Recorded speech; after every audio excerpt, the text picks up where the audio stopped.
Greetings, everyone. My name is Caroline Player, and on behalf of the Georgia Tech Alumni Association and our Career Services Department, I welcome you to today's Professional Gold webinar program.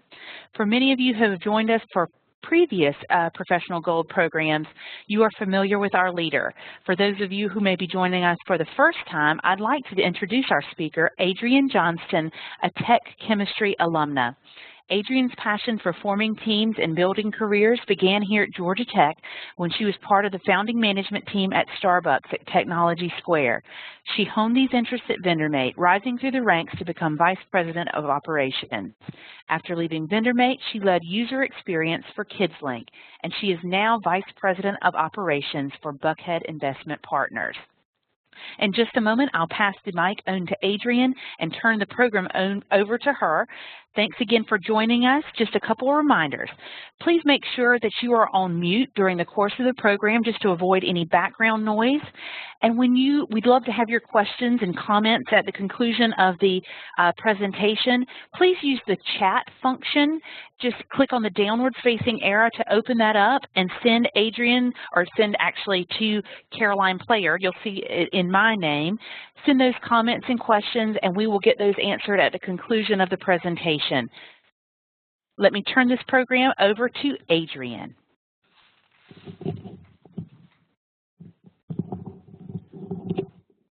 Thank you, Caroline, and good afternoon to all of you here on the East Coast, and good morning to those of you who might be out on the West Coast just starting off your day. This is one of my favorite presentations. I realize you guys probably think I say that every week or every month, but genuinely, I really, really love this one. It's all about managing your career. And so today, we're really going to kind of dissect what does it mean to manage your career. The first thing you have to do is be very intentional. And to do that, you have to know what your short and long-term career goals are. Then you have to know how to communicate those with your manager and how to get other resources outside of your manager and just yourself in order to really grow and thrive, make the most of your career, and achieve your ideal dreams. So we will cover those three things, and then at the end we will conclude with some action planning around how to go about managing your career and taking those next steps to really drive yourself forward. So to get us kicked off, we will cover the short and long-term career goals. Now, when you think about these short and long-term career goals, you really want to be starting to break them apart. And, you know, a huge part of this is the introspection to say, who am I? What am I good at? What do I really want to do? What do I enjoy doing? And what's really the overlap of what I really enjoy doing and what I'm really good at in an area that's really going to thrive and enable you to achieve your best. But the first thing that you really want to ask yourself is even, do you want to stay in your current industry or functional area, or would you want to be making a leap?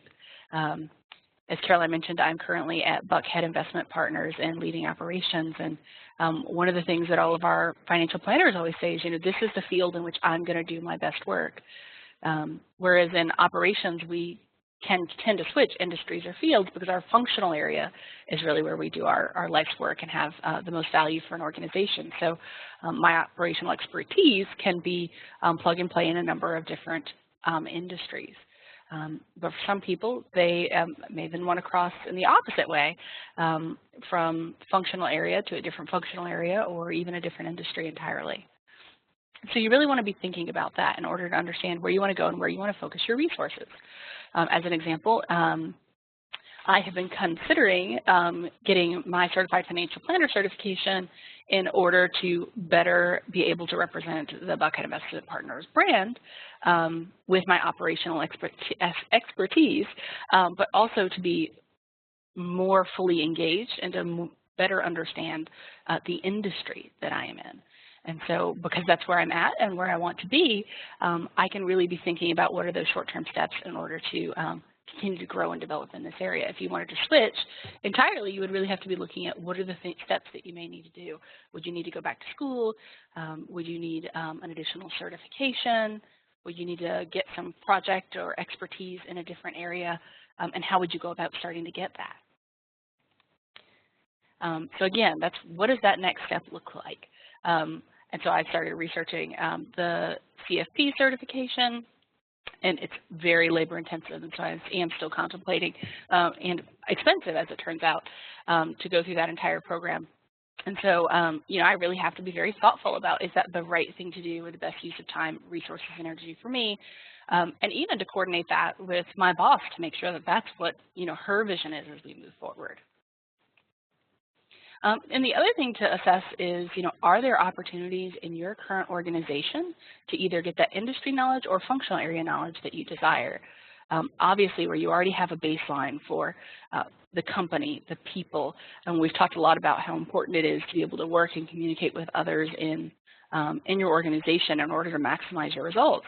You want to make sure that if you can capitalize on that to achieve your short and long-term career goals, where you already have a baseline of understanding for the business, how it runs, and all of the ins and outs, it really gives you an opportunity to dive into the things that are really going to matter and the things that are really going to help you grow.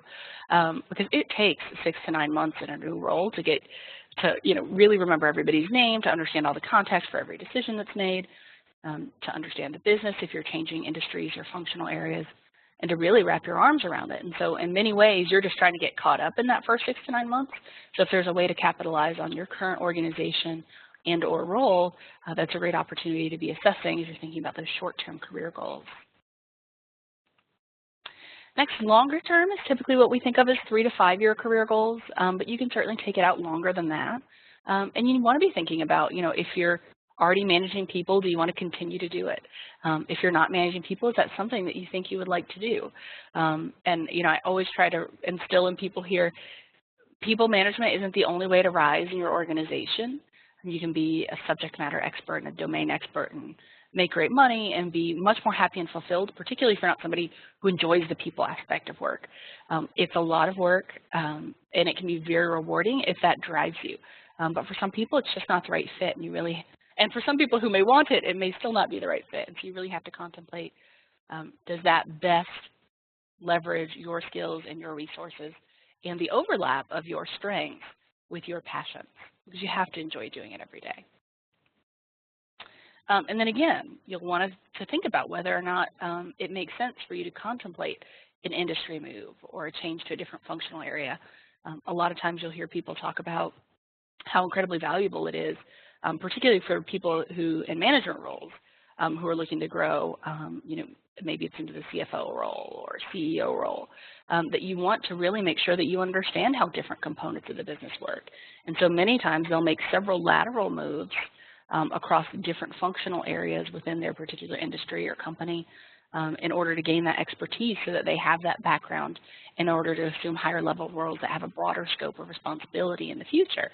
So you really want to be thinking about that opportunity as well if that's what you're looking to do. And then you want to make sure that those short-term career goals are actually in alignment with your long-term career plan. And that may seem very simple, but many, many times it's actually not. For instance, it would be a big investment for me to go and get a CFP, and it would be a multi-year investment of time, effort, energy, and money in order to go get that. And so if there was, while that may serve me in the short term, if I don't believe that my role will continue and evolve in such a way where that's meaningful, then it doesn't make sense in the long term. And so you really have to be thinking about that and being honest with yourself about what you want, what you enjoy about your role, and having those really open, honest dialogues with your boss on where they see that going. And then we'll talk about other resources like mentors and sponsors that you can be gaining some insight from as well. Next thing is, again, we want to think about what that series of role looks like from the short-term career goal to the long-term goal. And that could be, again, a series of lateral moves that may not feel like promotions, but gaining that extra insight or industry or functional experience can really behoove you over the long term. So once you have a good baseline for understanding who you are, what you want, where you want to go in your career, is when you can start to figure out how you engage your manager to support you in those efforts. And this can be very complicated, and so we're going to take our time through this section to really understand the ins and outs. And if any of you have any questions, it can really be helpful to go ahead and ask these here as well. A lot of people, all managers aren't great, unfortunately. We certainly, every single one of us has our areas of opportunity, but some people shy away from some of those responsibilities, and that can be a little bit concerning for an employee going to make asks of somebody who's not a great manager. And so we'll talk about how to address some of that as well. And we do have one quick question before we move on. Someone asked, is this functional area defined as your role level, like manager versus president or owner? I was thinking functional area more in the context of marketing, operations, sales, technology. But yes, you could certainly think about it also in the context of your level and role in the organization and add that as a third slice there of a way to kind of view where you'd like to be long term. So let's move into how we work with our managers. And it's important to understand that first and foremost, our managers are responsible for enabling us to excel in our roles and to identify opportunities for our strengths to be best utilized in order to serve the organization. And that's really important. I once had someone say, it was a colleague of mine, he said, you know, my role as a manager is not to make sure people are happy. It's to make sure that they're excelling, that they're doing their job, that they're performing. And it's, you know, each of our responsibilities as individuals in order to figure out how we make sure that we're in the right place so that, again, we're not only really achieving everything that we need to and performing well in our organizations, but that we're happy. And so we can't, you know, disregard our passions for our strengths or vice versa. So as we think about that, you know, it's important to realize that our managers, they can't read our minds, and a lot of times we think that they can. And it's really important for us to say, okay, what is it that I need from my manager, and to really feel ownership and accountability for saying, I have to go ask for it. I was having a conversation with my boss the other day, and she mentioned that one of my colleagues had an anniversary coming up, and that they were going to sit down and talk about kind of just a basic performance measure and kind of status update, and then talk about long-term career pathing. And she said to me, I'm so grateful that this colleague has asked me for this time, because it forces me to sit down and do it. It's not that I don't have ideas, it's not that I don't care, but you're running hard and fast, and managers have their own direct responsibilities as well. And she said, you know, it's hard sometimes to make time for those things that you can push off to next week and next week and next week. And so she appreciated that a member of our team was saying, hey, I need your help, and I'd really like for us to carve out time. It would be meaningful to me if we could do that. And they ended up spending 3 hours together, and from my understanding, it was a great conversation that benefited both the manager, I believe long-term it benefited the organization, and it certainly benefited that employee. Now, how to go about doing that with different managers can be a little bit tricky, so we will get into that now. But first and foremost, again, we have to make sure that we quantify great managers in the right way. I would say I have a great manager, but she's also somebody who's very busy, and it's because she's so good that can pose in and of itself a challenge. And so it's really important to realize that, you know, great managers will do what they can, but you also have to ask for it. You cannot shy away from that if you need that feedback and that one-on-one relationship with your boss. And now, 25% of employees will actually say that their boss doesn't provide enough guidance or opportunities to advance. Anecdotally, I would tell you, I think it's got to be higher. Everybody I talk to, I feel like it's more than 1 in 4 employees who aren't satisfied with their manager. But it's really important to realize that that happens. If you're in that situation, you're not the only one, and we're going to talk about how to make sure that we get you what you need in order to grow and thrive in your role, organization, and your career long term without feeling like you're being handicapped by your manager. So the first thing you need to do is, obviously, you have to understand what it is you're looking for in your short and long-term goals. And you may not have crystal clarity about that. A former boss and I still to this day laugh that we're all trying to figure out what we want to be when we grow up.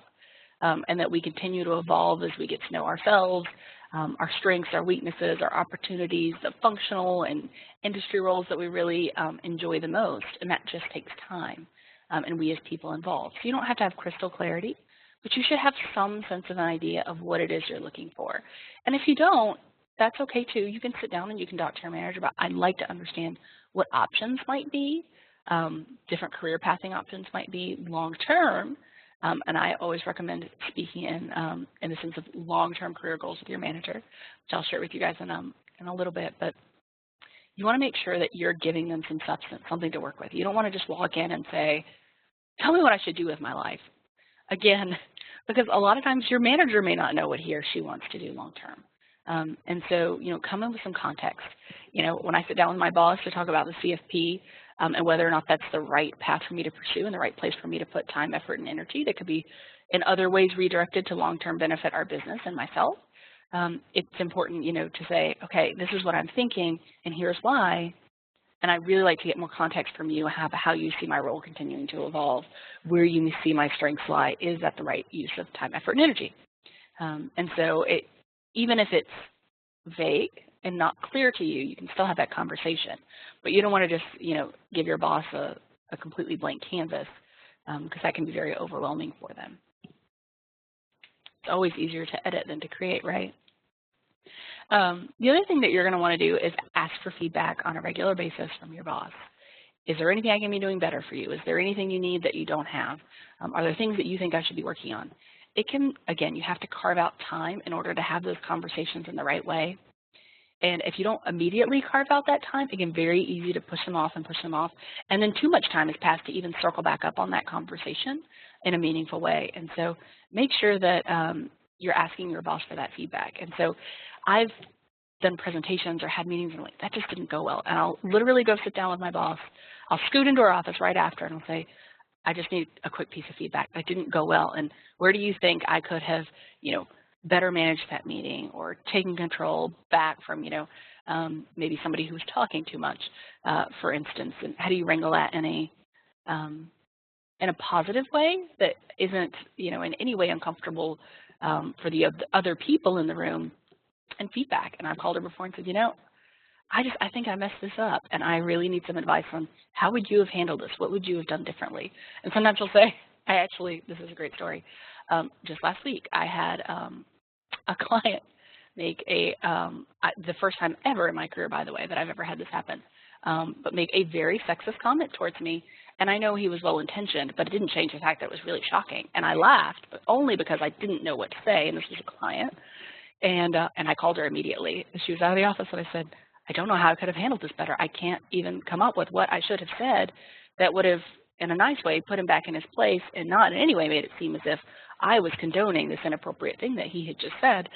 And she said, I got to be honest with you, I don't know either. I'm going to have to think about it. And I called my best friend. Just yesterday, I was telling her the story, and she's like, 10 minutes later, she's like, I got to be honest, I still haven't come up with anything that, is appropriate and positive and kind of handles that unique situation. And so there are going to be those times, and sometimes at least it's, for me, in some ways, it was kind of validating because I went, okay, everyone else was just as thrown by this inappropriate comment as I was, and it's a great opportunity to realize that we don't all have all the answers, and there's no perfect way to handle it in many, many respects, and you just kind of have to go with the flow, but be thoughtful about it, and it's that kind of constant questioning of how can I do this, that, or the other better that really leads to that growth and opportunity, that self-awareness in many ways. The next thing you want to do with your manager is they, again, may not have all the answers. But I've been very fortunate in my career to work for a number of really amazing people who've turned around and said, I don't know, but I have this friend or someone I used to work with. Maybe you could meet them and talk to them about, what you're thinking in terms of, getting a CFP. I happen to work with a number of people who can provide that information in my particular situation, but really think about, your boss is in your same industry, your same functional area, and is going to know a lot of people who have been in similar situations, and they do typically have more experience than you do, and thus their network is larger, so that can be a great opportunity to ask, is there anyone that you think that I should talk to? And it could be a vendor, a business contact, a client, someone they used to know. It could even be someone else in your organization that could be really helpful or meaningful to you. So don't hesitate to ask for that if you think that it could be beneficial to you. And again, you'll probably want to have a little bit of sense of what you want to do here in order to make sure that that's a meaningful introduction for both you and for that other individual as well. The other thing you want to do after you've had a conversation with your manager is you have to make sure that you're giving them positive reinforcement for taking the time to help you. So you want to make sure that you're saying thank you, and you want to make sure that you're following up with a meaningful action plan for them. So thank you very much. I really appreciate this conversation.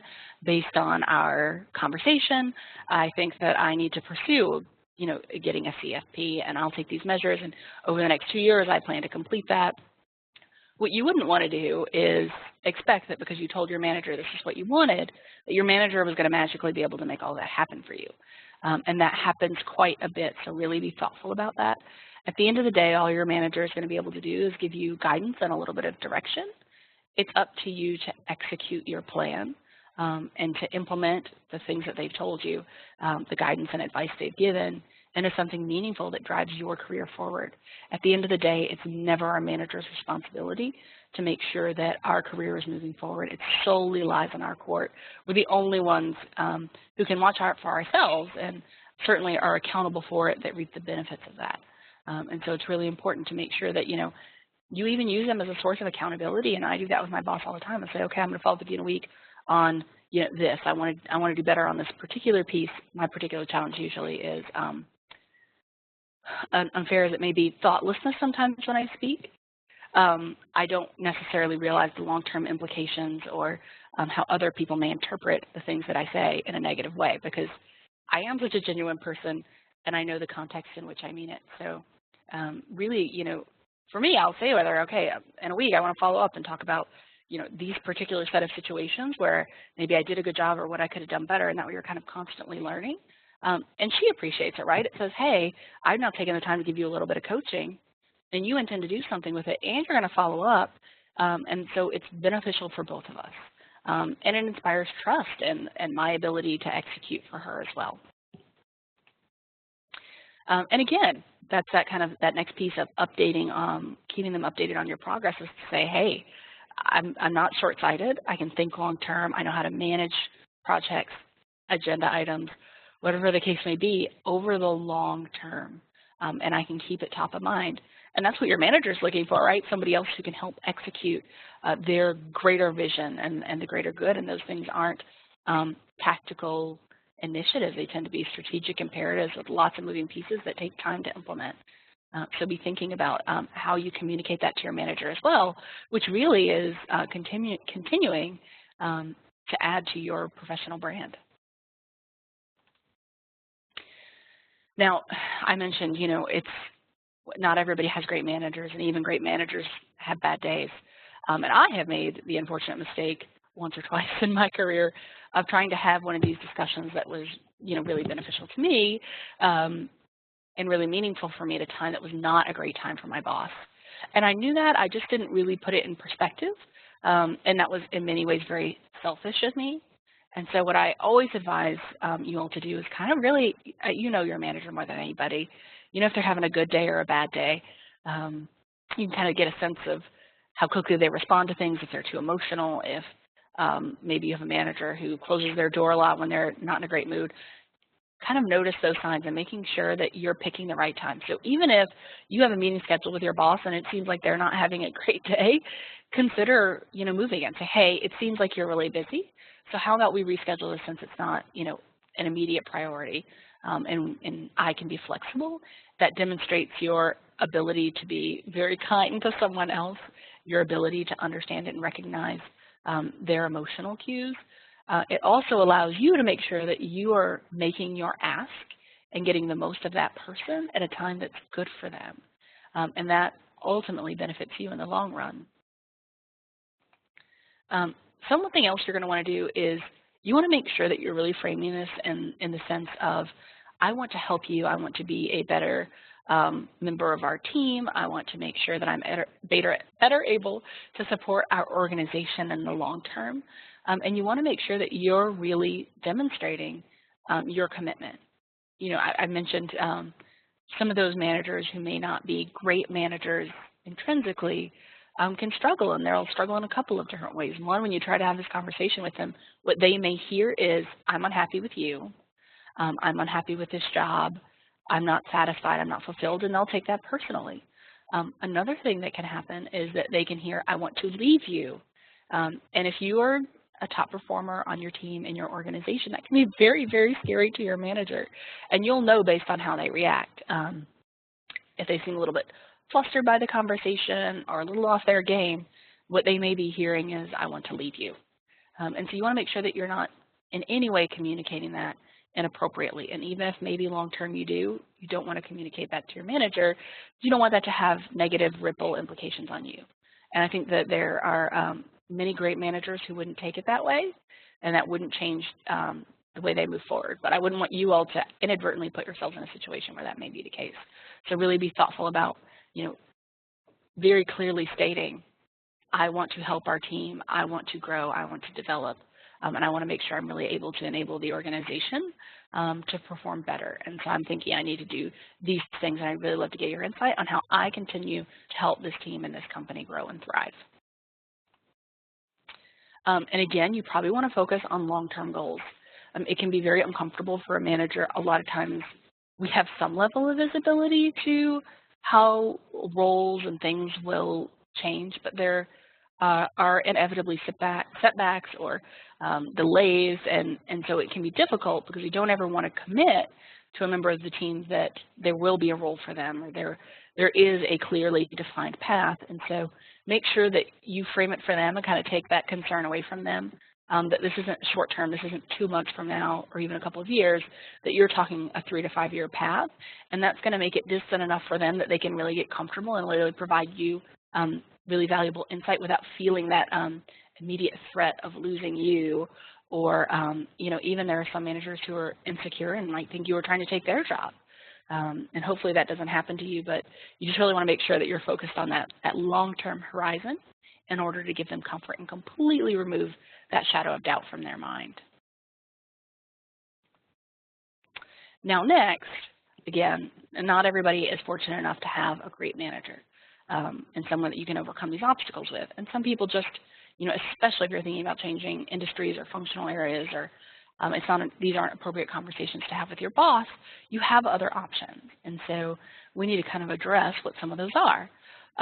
First of all, there are mentors. And mentors are someone who help you really grow and develop in your career. And they can do that because they have a career path that you may want to follow. They may be able to provide you introductions to a particular area, field of study, industry, functional area, and may have some advice. And there are people that you want to ask very specific advice of. And so they're not generalists, they're not career coaches. These are people that you really need to learn meaningful, tangible information from in order to continue to grow and develop in your field of study. You really, again, want to be very sensitive to this individual's time and learn as much as you can from their expertise and network, and really leverage that specific piece of information that you're trying to glean from it. It doesn't mean that you can't have meaningful conversations about friends, family, and other things and build a relationship with them. But you want to be very sensitive to, they're probably one of the few people who will be able to help you with the specific piece of information on the expertise, the network, the industry, the functional area. And so you want to be very sensitive to that. You're not going to want to ask them, general leadership questions or things like that, where a career coach or someone else in your organization might be able to help you with. The other thing is to really be thoughtful as you're planning to meet with this person and have very specific questions you want answered. And there will probably be follow-up conversations within that particular meeting with that mentor. And then in subsequent meetings, you'll probably continue to follow up and research things and understand on your own, and then continue to ask more questions and gain more insight from them. But going in planned and prepared and having meaningful questions demonstrates your enthusiasm, it demonstrates your appreciation for their time, and it's going to help you get more out of the meeting. And it's going to make that mentor feel really valuable to you as well. This is a kind of it may seem like a simple point. Sheryl Sandberg talks about it in her book, Lean In. It's very awkward to ask someone to be your mentor, and we have become societally so focused on telling people you should have a mentor, you should have a mentor. But a mentor isn't really a title. It's more of a relationship. And so you don't ask someone to be your mentor. And in her book, Lean In, Sheryl Sandberg talks about someone who came up to her after a presentation and said, will you be my mentor? Someone, she didn't even know this person's name. And it's really important that we don't put other people in that situation. It's like walking up to someone and saying, will you be my boyfriend or will you be my girlfriend? I mean, you don't know them. You don't have any relationship with them. It is something that will evolve over time. But you may say to someone, hey, I really appreciate your experience in this particular field, this presentation you just gave. I'd love to go out to coffee and get to know you better and understand more about how you got here. And most people would be more than willing to do that, but you don't want to put somebody off guard and make them feel uncomfortable or like there's some big commitment they're having to make to you before they've even gotten a chance to really truly meet you and get to know you. So be mindful about that. Similarly with sponsors, you're not going to want to go up to somebody and say, will you be my sponsor? But a sponsor is someone in a position of authority in your organization who will advocate for you in your career. Somebody who, when the doors are closed and managers are making decisions, will say, you know what, Susie needs this opportunity, and I know Susie can do this because X, Y, Z. They are your champion within your organization, and they don't have to be your boss, though they may be. And many times it can be really great for you to have that person in another area to really validate that and have two people who are on your side in those meetings who can speak up for you and make sure that you're getting those opportunities when they arrive. Many times you can think about, when I think about sponsors that I've had in my career, I mean, they have, it has been bosses of my boss, it has been senior leadership in other functional areas. So, our VP of marketing when I was at VendorMate was a huge champion for me. And whenever they would say, if you could ask anyone on the team to join your particular functional unit, who would it be? He would always say me, and I always thought that was the greatest compliment and demonstration of confidence in me that he could have ever had. And I know that, behind closed doors, he was always a champion. And that meant a lot. And, other people in your organization see that and they go, well, that person's so great, but I want to understand why. So someone's asking a question. Someone asked, how often do you meet with a mentor? I think it's going to completely depend on that particular situation. I wouldn't think more than, monthly, maybe quarterly. There's going to be a lot of work that you're going to do based on the information, advice, network contacts that they provide to you. But I think you just, think about if you had a meeting with somebody every month. It's a lot. And it might be a lot to ask of someone that while they're getting, the value of feeling that they've done something great and helping other people, it is a lot to ask from their time. So I think it's going to depend on the relationship entirely, what your long and short-term career goals look like and what you're going to need as an individual and what they're capable of giving as a mentor. Someone else says, is it realistic to think that I could have multiple mentors? Are they really just people that you meet with from time to time, have a thoughtful relationship with, and share stories and advice? Or is it better to concentrate on one person so that more time can be invested? I think it's going to depend on your particular area. I mean, I would tell you at any point in time, I always feel like I have a couple of different mentors, people that I look up to who give me that advice I'm able to meet with. I don't think that it has to be limited, and it's really going to depend, again, on who those mentors are and what time they have to give. But certainly if you had one mentor who could commit significant time to you, and you had a deep and meaningful relationship, and it was a really good mentor, that could certainly be very, very valuable. But different perspectives can always be helpful. And it's going to give, if you have a deeper relationship with fewer people, it is going to allow those other individuals to get to know you and to have more context for your role, your current responsibilities, and your career path than they might otherwise have. So it's probably somewhere in the middle, and it's going to depend on the situation. Perfect. Now, let's discuss coaches. There are a huge number of people who have built whole businesses around helping other people grow and develop in their career. And so this is someone who is outside of your organization typically, who you or your company hires to guide your career development. So I think I've shared this story with you all before, but I was promoted to a vice president at 29. I knew at 29 I was really lucky to be in that role, and there was a lot of things that I did not know. And so without any guidance or recommendation from my boss, I went out and I found a professional coach to help me. And we met every 2 weeks, and she gave me development exercises in terms of operational strategies and tactics. And we talked about HR and personnel issues that I was having and how to address those, how to maybe restructure the group, how to address challenges with my boss and my colleagues. She understood our business strategy, and she was a huge asset to me, and wholeheartedly why I believe that was a successful role for me was because I had that support. Do I think I probably could have done it myself? Probably it wouldn't have been as graceful, for sure. And so it's really important to be thinking about, if you don't have that person, and I would say my boss at the time was absolutely amazing and one of my favorite people in the whole world, but he didn't always address issues head on. And so I always had this kind of hidden fear that there were things I wasn't doing well that he just wasn't telling me because it was uncomfortable for him. And again, a lot of managers will do that. You know, the time passes and it's easy just to kind of push it aside. And so I felt she was somebody I was effectively paying to give me that feedback to help make me better, and that was her whole role. And she could be neutral. I could talk to her about things that that were going on at work, and you know, as a part of our relationship, there was confidentiality agreements in place, and I could talk to her about the issues and the challenges that I was facing without worrying about her thinking that, you know, anything about my colleagues or peers or changing her relationship or any of that.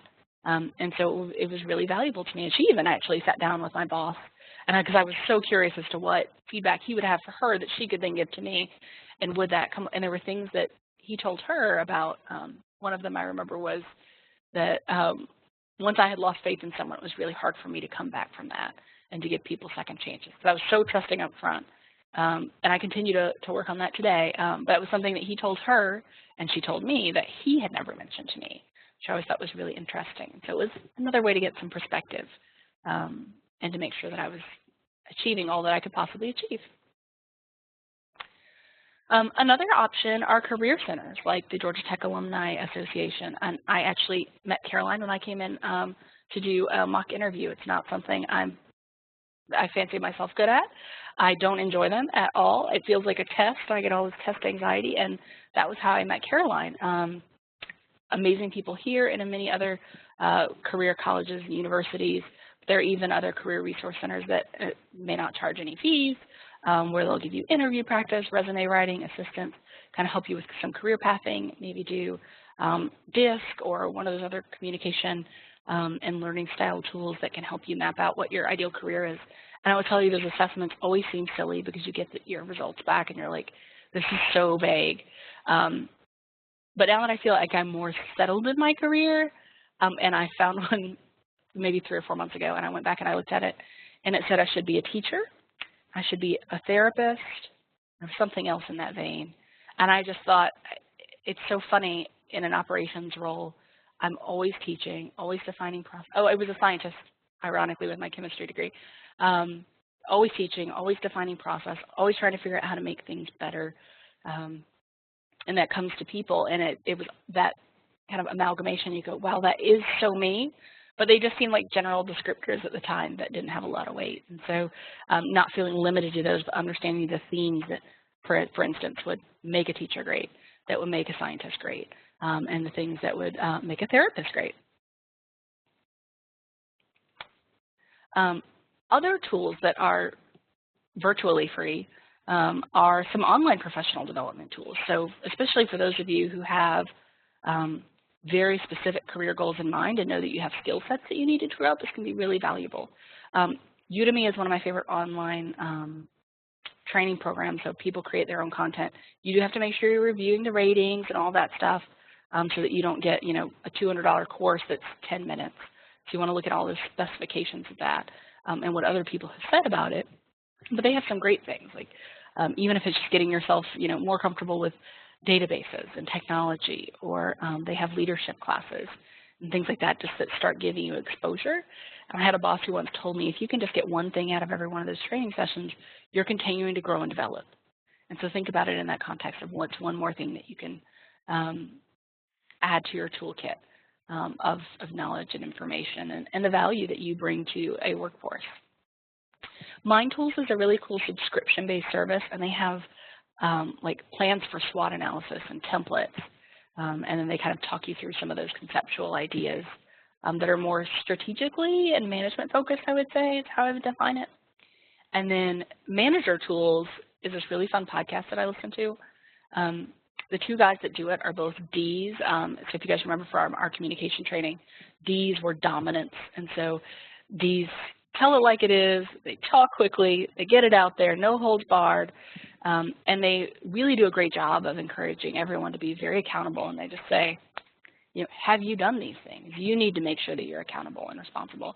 And I'll listen to them in the morning when I go for a walk, and I find that, you know, one, they're somewhat entertaining, and then two, they bring up really good points, and it gives me an opportunity to reflect on Again, back to that self-awareness and where are we as people and individuals, what are the things that I can be doing?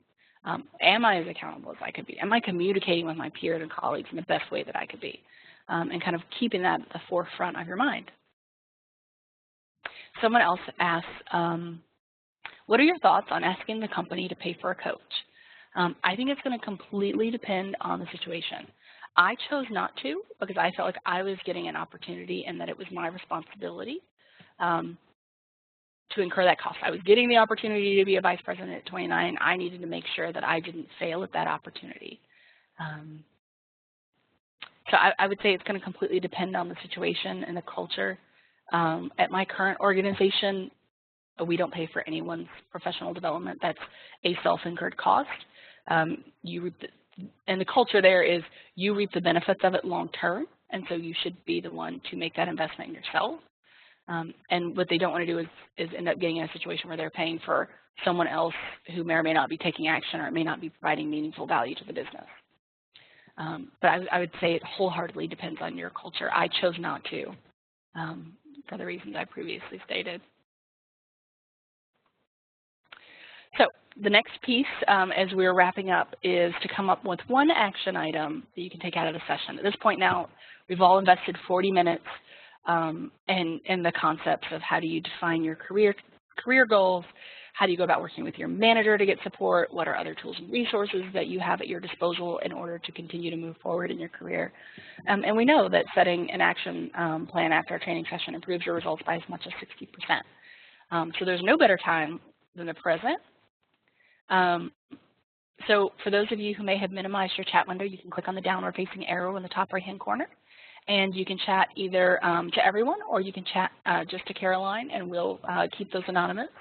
But what is one action item that you'll begin to take after leaving this session that enables you to start taking charge of your career?